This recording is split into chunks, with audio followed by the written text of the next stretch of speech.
Hello student, स्वागत करता हूं मैं आपको अपने चैनल एस कॉन्सेप्ट इंस्टीट्यूट के अंदर। आई होप आप लोग अच्छे होंगे। आज हम पढ़ेंगे 10th class first chapter maths का, जिसका नाम है रियल नंबर, वास्तविक संख्या, जिसमें मैं सबसे पहले आपको इंट्रोडक्शन देने वाला हूं चैप्टर का, ताकि आपको इस चैप्टर को समझने में ज़्यादा प्रॉब्लम ना हो। फिर हम एक्सरसाइज के ऊपर आएंगे, ठीक है। अगर आपको चैप्टर से रिलेटेड कोई भी डाउट हो, क्वेश्चन की डाउट हो, क्वेरी हो, तो मैं बार बार बता रहा हूँ 7 से 9 क्लासेस हो रही है हमारी। आप चैनल को सब्सक्राइब कर ले ताकि आपको नोटिफिकेशन मिल जाए। आपको रोज़ 7 बजे इस वीडियो को देखनी है, और देखने के बाद आपको जो भी डाउट आप कमेंट कीजिए, मैं आपका आंसर जरूर दूंगा। 7 बजे से 9 बजे तक ऑनलाइन रहूँगा, ठीक है। तो हम पढ़ने वाले हैं नंबर सिस्टम, संख्या पद्धति क्या होता है। ये जो टॉपिक है ये 9th और 10th दोनों के लिए वेरी इंपॉर्टेंट है, फर्स्ट चैप्टर के लिए, क्योंकि आपको ये बेसिक सी इन्फॉर्मेशन अगर नहीं मिलेगी तो हम इस चैप्टर के बारे में कुछ ना कुछ कहीं ना कहीं अटक जाएंगे। ये बेसिक सी चीजें जो आपने पढ़ चुके हो उसको हम थोड़ा दोबारा से रिवाइज कर लेते हैं, ठीक है। तो देखते हैं, सबसे पहले हम पढ़ते हैं प्राकृतिक संख्या यानी नेचुरल नंबर के बारे में। तो जितनी भी नंबर्स जो हमारे 1 से स्टार्ट होते हैं, 1 2 3 4 10 1000 10,000, ये सारे हमारे क्या होते हैं, नेचुरल नंबर यानी प्राकृतिक संख्याएं होती हैं, ठीक है। नेक्स्ट है हमारा पूर्ण संख्या, होल नंबर जिसे कहते हैं इसमें, और ये हमारे 0 से लेकर इंफिनाइट तक हमारे क्या होती है पूर्ण संख्या। इनमें दोनों में डिफरेंस बस इतना है कि यहाँ से अगर हम सारे नंबर्स ले लें, 0 को हटा दें, तो ये सारे नेचुरल नंबर्स होते हैं। 0 अगर आते ही क्या बन जाता है, सारे होल नंबर्स, यानी एक 0 का ही डिफरेंस है इन दोनों के अंदर। यानी आप बोल सकते हो कि जितने भी हमारी पूर्ण संख्याएं होती है वो सारी प्राकृतिक संख्या भी होती है, होल नंबर्स हमारे नेचुरल नंबर्स भी होते हैं। लेकिन ये नहीं बोल सकते कि सारे होल नंबर्स नेचुरल नंबर्स होते हैं। नेचुरल नंबर्स तो होल नंबर होते हैं, लेकिन जो होल नंबर्स होते हैं वो नेचुरल नंबर्स नहीं होते। क्यों नहीं होते? क्योंकि 0 इसमें आता है, 0 इसमें नहीं आता, ठीक है। यानी सारे जो नेचुरल नंबर है वो तो हमारे होल नंबर है, लेकिन सारे होल नंबर हमारे नेचुरल नंबर्स नहीं है। नेक्स्ट पूर्णांक। यहाँ जो पूर्णांक है, पूर्णांक आपके जो हमारे नेचुरल नंबर्स यानी प्राकृतिक संख्या और पूर्ण संख्या यानी होल नंबर, इन दोनों को अगर कंबाइन किया जाए और नेगेटिव नंबर्स को ऐड किया जाए, ऋणात्मक संख्याओं को, तो हमारा एक पूर्णांक बनता है। यानी पूर्णांक के अंदर 0 और 0 से सारी संख्याएं, और 0 से इधर यानी माइनस की संख्या, यानी 0 1 2 3 4 5 6 इनफाइनाइट तक, अनंत तक, और माइनस की संख्या है यानी -1 -1, ये सारे पॉजिटिव और नेगेटिव, ये सारे मिलकर क्या बनाते हैं, हमारे पूर्णांक यानी इंटीजर्स कहलाते हैं, जिसमें प्लस की संख्या आती है और माइनस की संख्या आती है, ठीक है। नेक्स्ट है हमारा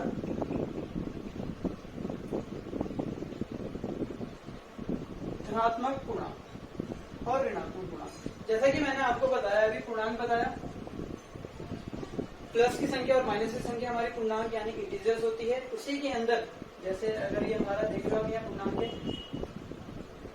0 1 2 3 4 -1 -2 -3, ये सारे हमारे जो होते हैं वो धनात्मक पूर्णांक होते हैं, पॉजिटिव इंटीजर्स होते हैं, ठीक है।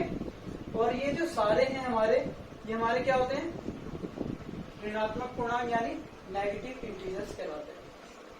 प्लस वाले धनात्मक यानी पॉजिटिव, और माइनस वाले ऋणात्मक यानी नेगेटिव, ठीक है। आगे देखते हैं। नेक्स्ट है हमारा परिमेय यानी रेशनल नंबर। देखो वेरी इंपॉर्टेंट है 9th क्लास के लिए as well as 10th class के लिए। जिस भी नंबर्स को हम p/q, इसमें p/q, अभी p/q का मतलब क्या है, जिसको बटे में 3/4 3/3 हो गया, 4/6 हो गया, या 2/9 हो गया, इसको हम बटे में लिख रहे हैं, अपॉन करके लिख रहे हैं ना, बाय करके। इसका मतलब ये हमारे रेशनल नंबर यानी परिमेय संख्या कहलाती है, ठीक है, जैसे कि आप एग्जांपल में देख सकते हैं। नेक्स्ट है हमारा अपरिमेय संख्या यानी इर्रेशनल नंबर। ये √2 √3 पाई, इन सभी को अपरिमेय संख्या यानी इर्रेशनल नंबर इसलिए कहा गया है क्योंकि इन नंबर्स को हम दोबारा से रेशनल नंबर में कन्वर्ट नहीं कर सकते। क्यों नहीं कर सकते? जैसे मैं एग्जांपल ले लेता हूँ, इसमें से मैं √3 का एग्जांपल लेता हूँ। जैसे √3 की जो वैल्यू होती है, √3 की वैल्यू होती है आपकी 1.7305 डॉट डॉट डॉट डॉट, यानी हमें इसका एंड नहीं पता। ठीक है, तो एंड नहीं पता इसलिए इसको अपरिमेय यानी इरेशनल कहेंगे, क्योंकि हम इसको वापस से कन्वर्ट कर सकते हैं, इसको हम कन्वर्ट नहीं कर सकते। जैसे अगर मैं बताऊं, मैं ये 0 हटाऊं, अगर मैं ये 0 हटाता हूं, 1 लगे, लेकिन कितने 0 ऐड करने हैं हमें पता है नहीं पता ना, इसको हम b/q के फॉर्म में नहीं लिख सकते, इसलिए ये अपरिमेय संख्या यानी इरेशनल नंबर होता है।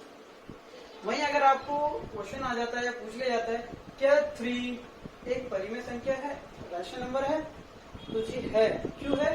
क्योंकि इसके नीचे मैं क्या लगा सकता हूँ, 1 लगा सकता हूँ। तो 3 के नीचे अगर मैं 1 लगा रहा हूँ तो इसका मतलब ये रैशनल नंबर है, परिमेय संख्या है। लेकिन इसके नीचे अगर मैं कुछ करके p/q के फॉर्म में ला सकता हूँ, नहीं ला सकता, तो ये इसलिए इरेशनल हो गया, और ये इसलिए ये रैशनल यानी परिमेय संख्या है, और ये अपरिमेय है, रैशनल नंबर है। नेक्स्ट है हमारा सम संख्या यानी इवन नंबर। तो जितने भी नंबर्स जो 2 से डिवाइड हो जाए, टेबल कह लो या 2 से डिवाइड हो जाए, 2 से भाग होने वाली संख्या है हमारी सम संख्या होती है। 2, 4, 6, 8, 10, 12, 14, 16, 18, 20, ये सारी क्या होती है, सम संख्या होती है। विषम संख्या यानी ऑड नंबर्स, वे संख्याएं जो 2 की टेबल में या 2 से डिवाइड ना हो, ऐसे कह दो 2 से डिवाइड ना हो, 2 से भाग ना हो, कैसे 1 को 2 से डिवाइड नहीं कर सकते, आप 3 को 2 से डिवाइड नहीं कर सकते, करोगे तो कुछ ना कुछ रिमाइंडर यानी शेषफल आपका बच जाएगा, 5 को डिवाइड नहीं कर सकते। तो 1, 3, 5, 7, 9, 11 ये सारे क्या होते हैं, हमारी विषम संख्या होती है। ठीक है, नेक्स्ट है हमारा भाज्य संख्या यानी कंपोजिट नंबर। ध्यान से समझना, ये भाज्य संख्या यानी कंपोजिट नंबर क्या होता है, इसमें कंफ्यूज रहते हैं बच्चे। वे नंबर जो अपने अलावा और भी किसी की टेबल में आ जाए, अपने टेबल में तो आया है, अपने पहाड़े में तो आया है, लेकिन दूसरी संख्या के पहाड़े में भी वो संख्या, जैसे कि 4, ये आपका 2 के टेबल में भी आएगा, 4 के टेबल में भी आएगा, मतलब अपने अलावा भी आ रहा है। 6 3 के टेबल में भी आ रहा है, 2 के टेबल में भी आ रहा है। इसका मतलब वे नंबर्स जो अपने अलावा भी किसी के टेबल में आ रहे हैं, उसे हम भाज्य संख्या यानी कंपोजिट नंबर कहेंगे। ठीक है, नेक्स्ट है हमारा अभाज्य संख्या यानी प्राइम नंबर। ये वो संख्या होती है जो सिर्फ अपने टेबल में आए और 1 से डिवाइड, यानी 1 के टेबल में आए और अपने टेबल में आए, इसके अलावा किसी में न आए। ठीक है, वो हमारे होते हैं अभाज्य संख्या यानी प्राइम नंबर जिसे कहते हैं। जैसे एग्जांपल में देख लो आप, सबसे छोटा प्राइम नंबर हमारा 2। अब 2 को क्यों लिया गया है, क्योंकि 2 सिर्फ अपने टेबल में आता है और 1 के टेबल में आता है। 3 भी अपने टेबल में आता है, 5 हो गया, 6 नहीं ले सकते, 7 ले सकते हैं, 9 नहीं ले सकते क्योंकि 9 3 के टेबल में आ जाता है, हम 11 ले सकते हैं क्योंकि 11 सिर्फ अपने टेबल में आता है। इसलिए ये सारे नंबर हमारे क्या होते हैं, अभाज्य संख्या यानी प्राइम नंबर कहलाते हैं। तो हम देखेंगे वास्तविक संख्या यानी रियल नंबर क्या होते हैं। ये आपके 10th क्लास का फर्स्ट चैप्टर का नाम भी है। जिस भी नंबर्स को, जिस भी संख्या को अगर हम नंबर लाइन यानी संख्या रेखा पे डिनोट कर सकते हैं, मेंशन कर सकते हैं, दर्शा सकते हैं, वो हमारी संख्या वास्तविक संख्या यानी रियल नंबर कहलाती है। ठीक है, जैसे एक नंबर लाइन बनाता हूं मैं, ये नंबर लाइन है 0, 1, 2, 3, 4, -1, -2, -3। अब यहाँ पर कौन कौन सी संख्या आएगी, तो मैं आपको वीडियो में पहले ही बताया है मैंने क्या, ये सारे हमारे प्राकृतिक संख्या यानी नेचुरल नंबर है।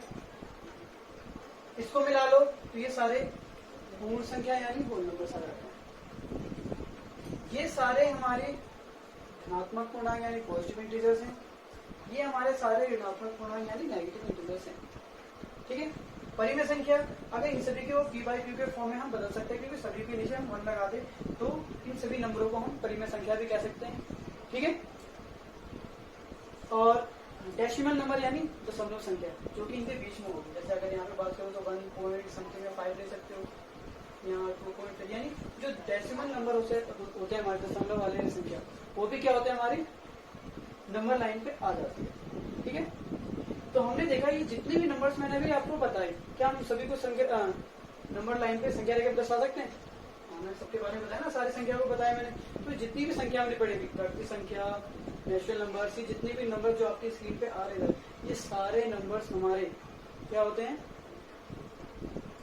रियल नंबर यानी वास्तविक संख्या क्या होता है। ठीक है, तो ये था आपके वास्तविक संख्या का इंट्रोडक्शन। ओके,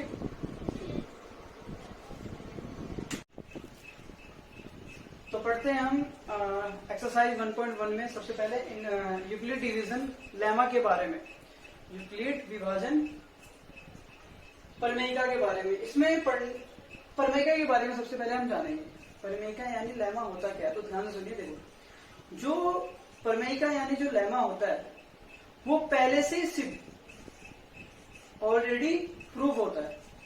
एक स्टेटमेंट होता है, एक कथन होता है जिसका इस्तेमाल यूज किया जाता है अनदर स्टेटमेंट को दूसरे कथन को प्रूव करने के लिए यानी सिद्ध करने के लिए। यानी मैं बोलूं तो लेमा जो होता है इसका यूज किया जाता है अनदर स्टेटमेंट को प्रूव करने के लिए। ये पहले से ही ऑलरेडी प्रूफ होता है।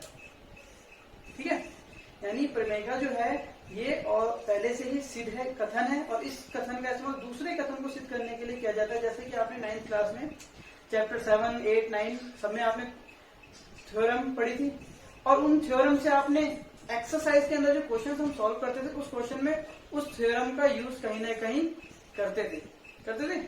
तो उसी तरह ये भी एक तरह का थ्योरम है, अभी हम पढ़ेंगे लेमा, जिसके अंदर यूक्लिड ने दिया है। इस थ्योरम का यूज कहाँ होगा ये भी हम देखेंगे। ठीक है, तो ये भी एक तरह का जैसा आपने पढ़ के आया हो कैसे परिमेय यानी लेमा वही है। ठीक है, तो थ्योरम प्रमेय 1.1 को समझते हैं। देखो ये जो थ्योरम है इन्होंने कहा है आपके पास दो इंटीजर्स हैं, दो पूर्णांक है। दो पूर्णांक कौन कौन से आपके कह रहा है, एक ए है और दूसरा बी है। अब ये ए और बी आपके दो पूर्णांक है यानी इंटीजर से याद रखना। कह रहा है इन दोनों पूर्णांक के अंदर पहले से ही एग्जिस्ट करते हैं दो इंटीजर्स, और आपके दो इंटीजर्स और हैं जो कि है क्यू है और दूसरा है आर। ये दो इंटीजर्स पहले से ही मौजूद है। ठीक है, इन्होंने एक थ्योरम लिखी है। ये थ्योरम जो है वो A = BQ + R, ये एक थ्योरम बताई है, ये पहले बताया मैंने। यहाँ पर इन सब चीजों के बारे में मैं डिस्क्राइब करूंगा। अभी तक हमें इतना पता चला है, हमने जब फर्स्ट लाइन पढ़ी दो धनात्मक पूर्णांक ए और बी, दो पॉजिटिव इंटीजर्स हैं ए और बी, और ये क्यू और ये भी एक इंटीजर्स है, और ये इनके अंदर इन ए और बी के अंदर मौजूद है। इनको समझते हैं ये थ्योरम कहता क्या है। देखो मैं अपने आपसे दो इंटीजर्स, दो पूर्णांक ले लेता हूँ। मान ले लेता हूं मैं ए को ले लेते हैं हम 9 ले लेते हैं, 9 ले लेते हैं, और बी को हम ले लेते हैं 2 ले लेते हैं। बी को हमने, ये दोनों पॉजिटिव इंटीजर्स है, पूर्णांक है दो। ठीक है, 9 को हम 2 से डिवाइड करेंगे, 2 से डिवाइड करते हैं। ठीक है, अगर मैं कहूं आपको 2 से 9 को डिवाइड करूं, ठीक है, तो आप कर सकते हो, बहुत बड़ी बात नहीं है डिवाइड करना। 2 4 6 8, 9 में से 8 गया 1। मैं आपको डिवाइड नहीं सिखा रहा हूं, ध्यान से समझिए चीजों को। यहां पर हमने देखा, हमने जैसे 2 से 9 को डिवाइड किया तो 2 4 जा 8 होगा। अगर मैं इसको बोलूं, हमने क्या किया,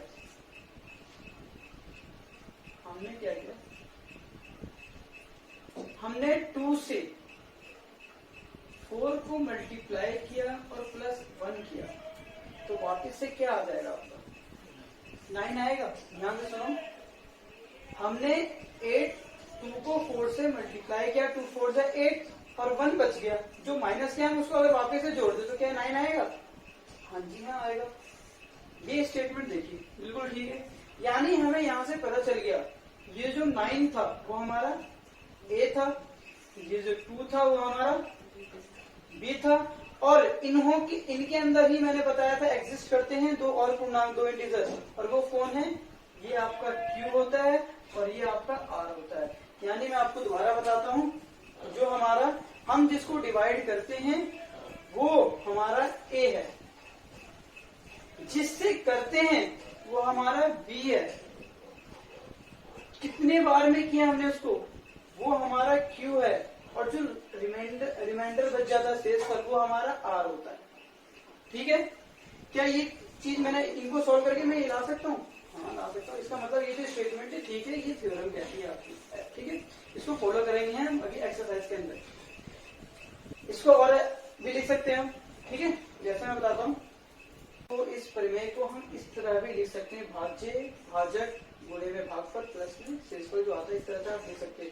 यहाँ पर जो हमारा ए होता है उसको हम भाज्य यानी डिविडेंड भी कहते हैं, और जो हमारा बी होता है उसको हम डिवाइजर यानी भाजक कहते हैं, और जो हमारा जितने बार में हम मल्टीप्लाई करते हैं क्यों हमारा उसको हम क्वोशिएंट यानी भागफल कहते हैं, और जो हमारा शेष बच जाता है उसको शेषफल यानी रिमाइंडर कहते हैं।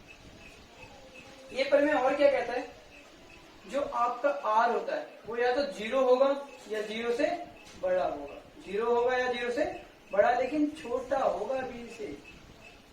कहने का मतलब क्या है यहाँ पर, तो हम इसी एग्जांपल से इस चीज को समझते हैं, इस चीज को हम इसी एग्जांपल से समझते हैं। देखो मैंने कहा जो आर है आपका इस केस में या तो 0 होगा, पक्की बात है 0 होगा ही होगा। आर कितना है, बी कितना है आपका, तो मैंने आपको बताया बी आपका 2 है, तो आर कितना आएगा, या तो 0 होगा या तो 1 होगा, क्या 2 होगा, जी नहीं 2 नहीं होगा, क्योंकि हमारा बी कितना है 2 है, और आर क्या होगा 2 से छोटा, तो 2 से छोटा क्या होगा 2 से कम, 1 होगा या 0 होगा, ठीक है। एक और क्वेश्चन करवा समझा देता हूँ मैं आपको, ध्यान दीजिए। अगर मैं किसी और एक और नंबर लेता हूँ, जैसे 3 ले लेता और 11 ले लेता, 3 3 जा 9, 2 रिमाइंडर बचा। यहाँ पर ये हमारा ए है, ये हमारा ए है, ये हमारा बी है, और हमने 3 बार में किया तो हमारा 2 रिमाइंडर आया। यहाँ पर इस केस में अगर मैं बात करूं तो बी आप बोलेंगे कितना है, तो इस केस में हमारा जो बी है वो 3 है, बी कितना है 3, तो आर कितना होगा, तो आर मैंने बताया या तो बी से हमेशा कम होता है, बी से कम, तो 2 होगा भाई, कहां तक होगा 1 होगा, 0 तक होगा, कहां तक 0 तक लाएंगे, जितना भी आपका बी होगा आप उसको 0 तक लिख दो। अगर आर आपका 5 है तो सॉरी अगर बी आपका 5 है तो आर आपका होगा 4 3 2 1 0। अगर बी आपका 6 है तो आर कितना होगा, हाँ जी हाँ 5 4 3 2 1 0। तो यहाँ आपको क्लियर हो गया होगा आर कैसे फाइंड करना है, ये स्टेटमेंट कहता क्या है, यहाँ पर ए क्या है, बी क्या है, क्यू क्या है, आर क्या है, पता चल गया। यहाँ पर मैंने आपको बताया जिसको हम डिवाइड करते हैं उसको ए है डिनोट किया है मैंने, और जिससे करते हैं वो बी होता है, जितने बार में करते हैं वो हमारा क्यू होता है, और जो हमारा आंसर आता है वो हमारा आर होता है। तो ये रिलेशन बताता है, ये यूक्लिड डिवीजन एल्गोरिथम, ठीक है, ये जो यूक्लिड की विभाजन सूत्र है वो ये बताता है। यानी आपको ये याद रखना है, ये थ्योरम दी थी इन्होंने, ये स्टेटमेंट याद रखनी है कौन सा चीज क्या होता है और आर हम कैसे निकालते हैं, याद रहेगा। अब हम शुरू करेंगे 1.1 एक्सरसाइज। आपको बेटर सॉल्यूशन के लिए, बेटर आंसर के लिए ताकि आपका डाउट अच्छे से क्लियर हो जाए, आप मुझे यहाँ कांटेक्ट कर सकते हैं।